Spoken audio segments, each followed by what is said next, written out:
The first time it happened, I was 17. His name was Michael, and he had the kind of smile that made my stomach do flip-flops. We'd been dating for 3 months when I brought him home to meet my mother. I'd spent hours preparing, cleaning the house, choosing the perfect outfit, rehearsing what I'd say. I wanted everything to be perfect because, with my mother, perfection was the baseline expectation. She answered the door wearing a silk wrap dress that hugged curves I didn't know she still had. Her hair was freshly styled, makeup impeccable, and she smelled of expensive perfume. "Well, hello there," she purred, extending a hand to Michael while barely glancing at me. "I'm Cassandra. You must be the famous Michael I've heard so much about." I stood there, frozen, as she led him into the living room, her hand resting on his arm just a moment too long. Throughout the evening, she leaned in too close when speaking to him, laughed too loudly at his jokes, and kept finding reasons to touch his shoulder or arm.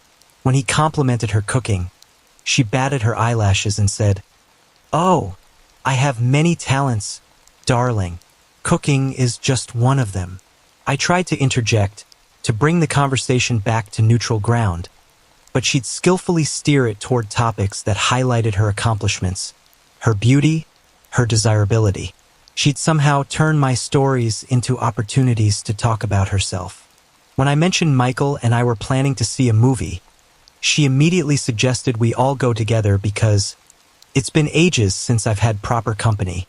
The pattern continued over weeks. She'd text Michael directly with funny memes or questions about his interests.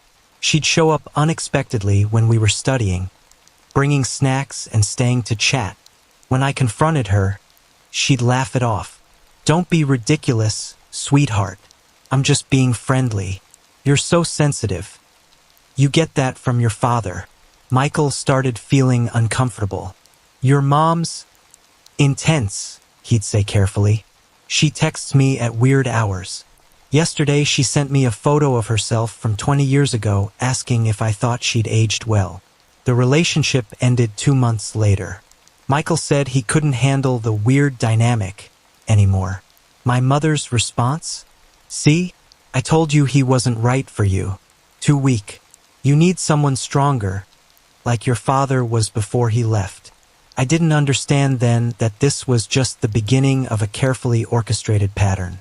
That my mother saw my relationships not as milestones of my growth, but as threats to her spotlight.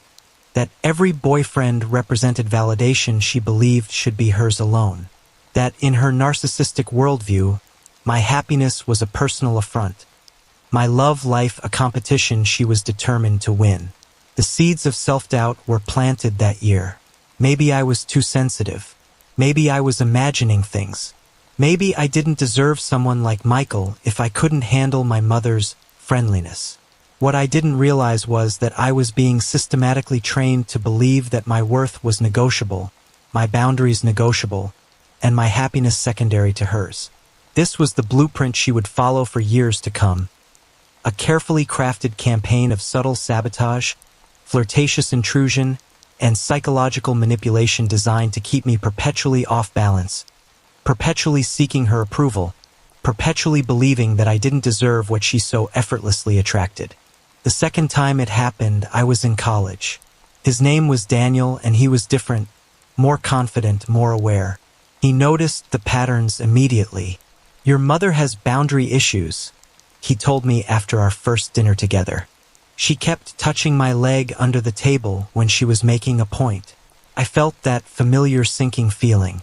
"She's just tactile," I defended weakly, even as I knew it wasn't true.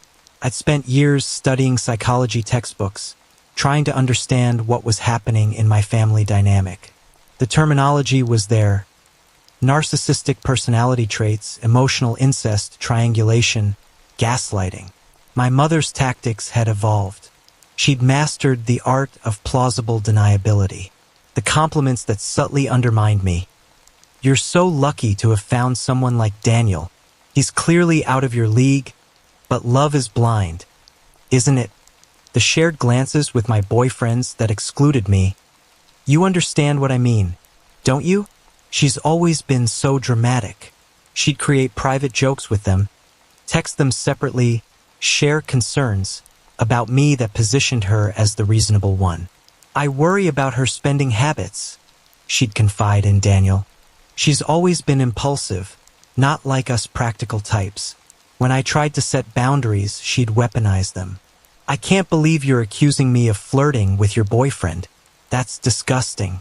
Are you projecting your own insecurities onto me? She'd turn to whichever poor soul was currently dating me and say, "See what I have to deal with?" She's always been jealous of me. The psychological impact was devastating. I developed what therapists would later call hypervigilance, constantly scanning for microexpressions, subtle shifts in tone, hidden meanings in ordinary conversations. I'd leave family gatherings emotionally exhausted, analyzing every interaction, wondering if I was crazy for seeing what seemed so obvious. My self-worth became inextricably linked to her approval. If she approved of a boyfriend, I worried she was planning to steal him. If she disapproved, I wondered if she was right about my poor judgment. There was no winning, no neutral ground, no space where I could simply exist without the specter of her evaluation. The gaslighting was particularly insidious. She'd deny things she'd said minutes earlier. "I never said you were lucky to have him. I said he was lucky to have you. You always twist my words." She'd claim my memories were false, my perceptions distorted, my emotions unreasonable. I started keeping a journal, documenting conversations verbatim. I'd record our phone calls, where legal. I needed evidence that I wasn't crazy, that the patterns were real, that the boundary violations were happening exactly as I perceived them. The triangulation was her masterpiece. She'd position herself between me and my partners, creating alliances that excluded me. She'd share secrets with them about my childhood that painted me in a negative light. She'd praise them while subtly criticizing me. "You're so patient with her mood swings. I admire that. I never had that kind of patience." What made it particularly cruel was how she'd use my vulnerabilities against me. If I expressed insecurity about my appearance, she'd compliment my boyfriend's taste while subtly undermining mine. If I shared excitement about an achievement, she'd find ways to make it about her guidance or genetics. This wasn't just about stealing attention. It was about systematically dismantling my confidence, my relationships, my very sense of reality. She needed me to believe that I was fundamentally unworthy of love unless it came through her, that my happiness was something she could grant or withdraw at will. The psychological warfare left scars that would take years to heal. It created neural pathways of anxiety, patterns of people-pleasing, and a deep-seated belief that love was conditional and competition-based. But it also planted seeds of resilience, of determination to understand and break the cycle. By my mid-20s, the body count of failed relationships was mounting, each one bearing the fingerprints of my mother's interference. There was Mark, the architect who loved my creativity until my mother started sending him her interior design ideas for his professional opinion. There was Jason, the musician who appreciated my support until my mother began showing up at his gigs, dancing suggestively in the front row. Then came Alex, who lasted the longest 18 months of increasingly sophisticated sabotage. Alex was different. He saw the patterns clearly from the beginning and thought we could outsmart her. "We're adults," he said. "We can set boundaries. She can't control us if we don't let her." How naive we were. My mother's tactics with Alex were master level. She'd wait until we'd had a fight, then text him, "She's always been emotional. You handled that beautifully. Much better than her father ever did." She'd show up with expensive gifts for him, things she knew I couldn't afford to match. She'd plan spontaneous outings that just happened to coincide with our anniversary plans. The breaking point came during a family vacation she insisted on joining. We were at a beach resort, and I woke up early to find them having coffee together on the balcony. She was wearing a bikini under a sheer cover-up, leaning close as she showed him photos on her phone. "This was me at her age," she was saying. "I had such a better figure though. Don't you think? Alex later told me he felt trapped. If I reject her, I'm the bad guy. If I play along, I'm betraying you. There's no right move. The final straw was when she accidentally sent me screenshots of their text conversation where she'd been complaining about my controlling behavior, and he'd been trying to politely deflect. Except the screenshots were carefully curated to make it look like he was participating willingly in the criticism. Alex and I broke up a week later. I can't do this, he said, his voice heavy with exhaustion. It's like dating you and your mother simultaneously. I'm always navigating landmines. Always worried I'll say the wrong thing to either of you. My mother's response was telling. See? I knew he wasn't strong enough for you. He couldn't handle a strong woman. You need someone more mature. The pattern was consistent across all these relationships. The love bombing phase, initial excessive charm and attention toward the boyfriend, the triangulation phase. Creating private channels of communication and shared secrets, the undermining phase. Subtle criticisms of me disguised as concern or helpful observations, the competition phase. Direct comparisons and flirtatious behavior, the sabotage phase. Orchestrated incidents designed to create conflict, the aftermath phase. Positioning herself as the wise observer who saw it coming. Each failed relationship reinforced her narrative. That I was incapable of maintaining a healthy relationship, that I needed her guidance, that I didn't deserve the love I sought. The casualties weren't just romantic partners. They were pieces of my self-esteem, my trust in my own judgment, my belief that I could have something she couldn't take or spoil. The impact extended beyond romantic relationships. Friendships suffered because I became hypervigilant about any attention my friends showed each other. Professional relationships were affected because I struggled with authority figures who reminded me of her. Even my relationship with myself was collateral damage. I didn't trust my own perceptions, my own desires, my own worth. The cumulative effect was a profound sense of isolation. Who would believe that a mother would systematically sabotage her daughter's happiness? Who would understand the subtlety of the manipulation?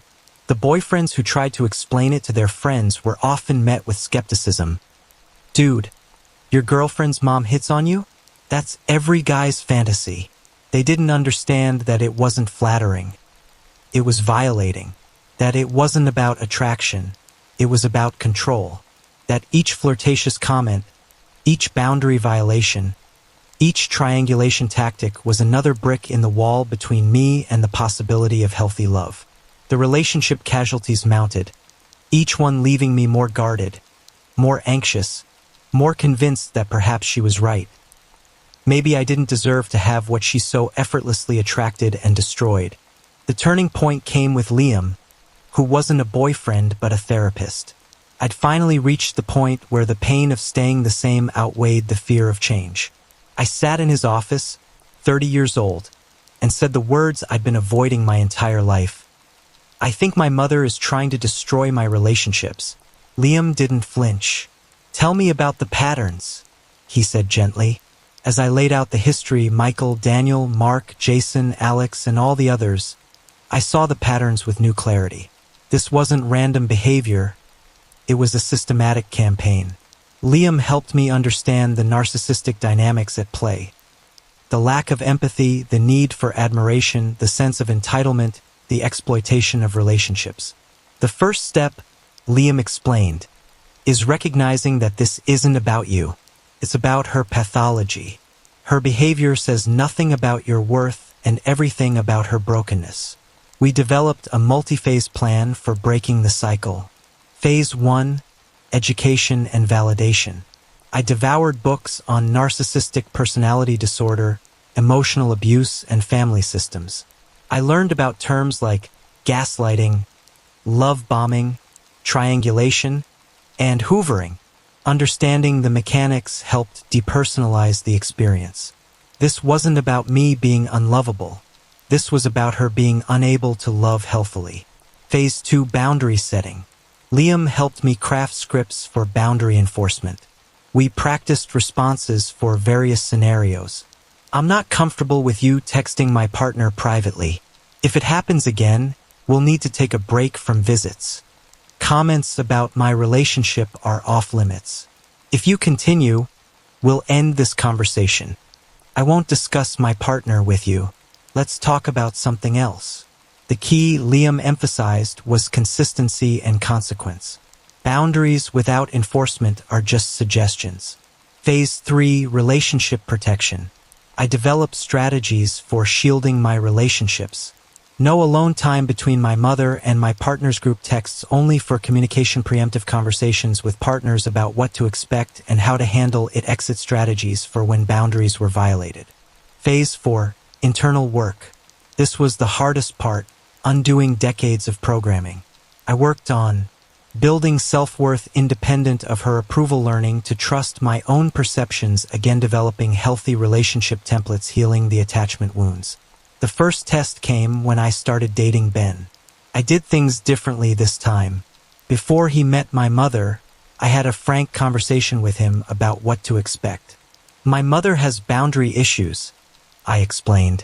She'll likely flirt with you, try to create private jokes, and subtly undermine me. It's not personal. It's pathological. Ben listened carefully. How can I support you? He asked. We established ground rules. He wouldn't engage in private communication with her. He'd redirect inappropriate comments, and he'd always have my back publicly. Most importantly, we agreed that if she crossed lines, we'd leave together. The first meeting was tense. My mother employed all her usual tactics.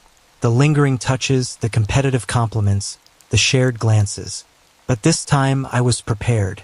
When she made a comment about how Ben could do better, I calmly said, "That's inappropriate. We're going to leave now." Her shock was palpable. "I was just joking. You're so sensitive. We discussed boundaries," I said firmly. "This crosses them. We'll try again another time." Walking out that door, holding Ben's hand, I felt something shift inside me. It wasn't anger or fear. It was power. The power to say no. The power to protect what mattered to me. The power to choose myself over her approval. Breaking the cycle wasn't a single event, but a series of small, courageous acts. Each boundary enforced, each truth spoken, each pattern interrupted was a brick in the foundation of my new reality. One where I could have relationships without sabotage, love without competition, connection without manipulation. The work was ongoing, but for the first time, I believed it was possible. I wasn't just breaking a cycle. I was building something new. A life where my worth wasn't negotiable, my boundaries weren't optional, and my happiness wasn't a threat. The journey from victim to survivor to thriver took years, but each step brought me closer to wholeness. The transformation wasn't linear. There were setbacks, moments of doubt, times when the old programming threatened to reassert itself. But the foundation held. Implementing structured contact. After extensive work with Liam, I made the difficult decision to implement structured contact with my mother. This wasn't no contact, but carefully managed interactions with clear boundaries. Visits limited to public places, time-limited interactions, never more than 2 hours, no alcohol, which lowered her inhibitions, always with a support person present, pre-agreed topics and boundaries. The first few times were rocky. She tested every boundary, employed every manipulation tactic she knew. But I held firm, and something remarkable happened. She adapted. When she realized her old strategies no longer worked, she either complied with the boundaries or the visits ended. The power dynamic had fundamentally shifted. Healing the internal landscape. The real work happened internally. I had to grieve the mother I never had and would never have, released the fantasy that she would change or apologize, reparent myself. Giving myself the validation, support, and unconditional love she never could, rewire my nervous system from hypervigilance to safety. I discovered modalities that helped: EMDR for trauma processing, somatic therapy for body awareness, and internal family systems work for understanding my different parts. The pleaser, the protector, the wounded child. Building healthy relationships. With Ben, I was determined.